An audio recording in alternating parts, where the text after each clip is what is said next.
Skipping ahead to 65, where we get a next new topic, talking about buffering capacity and buffering range. Previous slides were just developing the following thought, and I'll explain it just by looking at a single slide. Of course, we know that buffers are pairs of systems that act together to prevent the change of pH. The larger the buffering capacity, the more conjugate pairs we would have. There is a way of detecting a best buffering system by looking at the pH of our target and picking the Ka value within a plus or minus 1 range of the pKa. We have said that a buffer will be effective when 0.1 lies between 0.10 of the conjugate pair acid and base. All that is saying is when the ratio of base to acid lies between the lowest pH and the highest pH, we get a plus or negative 1 of the target pH. The effective pH range of a buffer is pKa plus or minus 1 unit. So the bottom line, when you're asked to choose an acid to make a buffer, choose one whose pKa is closest to the pH of the buffer.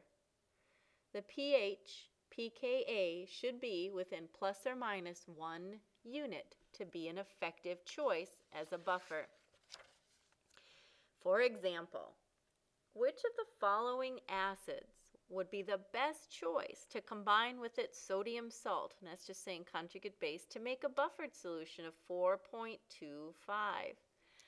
Chlorous acid, here's its pKa. Nitrous, formic, or hypochlorous acid. Is there one in this selection that would fall between a plus or minus 1 unit? In other words, I can find one either to be 3.25 to 5.25 and have an effective pH. The closer the better. Well, I can clearly see the closest number to our target, 4.25, is coming from formic acid. So it would be the most desirable acid to mix with its conjugate base to create a buffered solution that would ideally prevent change within plus or minus 1 unit of 4.25 pH.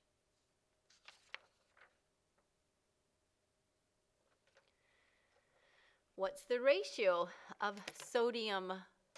Well, this is the salt of that weak acid. It's called formic acid, so this is called sodium formate. Ic came from 8, sodium formate. What's the ratio of the weak base and its conjugate acid? These are conjugate pairs. If I would require a solution to have a buffer of 4.25. So this is just algebra from Henderson-Hasselbalch. We know the pH to be 4.25. We know the pKa from the previous slide. They told us 3.74. We're being asked to solve for this ratio. All right, so simply begin by subtracting pH and pKa, and that's where 0.51 comes from. Bringing 3.74 to the left simplifies to 0.51, and now we're left with the log of the ratio of base over acid.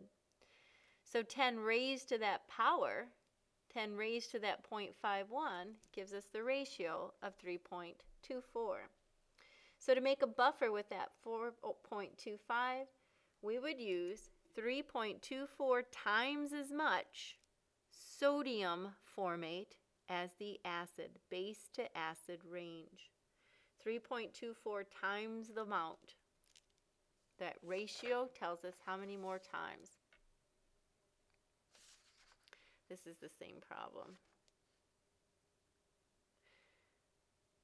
Okay, so in this problem, it's a different salt. We have benzoic acid, so this is sodium benzoate. We're looking for the ratio. Same problem, we just have different numbers. So, all right, we know Henderson-Hasselbalch is pH is equal to pKa plus the log of the ratio of base over acid. We're being asked to solve for this ratio. pH we're targeting is 3.75. The pKa is 4.19 plus the log of the ratio of base over acid. We simplify 3.75 minus 4.19. That's negative 0.44 is equal to the log of base over acid. So 10 raised to negative 0.44 gives us that answer. 10 raised to the answer is 0.36. Alrighty, 0.36. So it's a decimal this time. You would use 0.36 times as much base compared to acid. Henderson-Hasselbalch, where you're just solving for the ratio. Alrighty. Again, the best system targets the pKa and pH within a plus or minus 1 range. And you can see that this definitely lies within a plus or minus 1 from the pH compared to the pKa.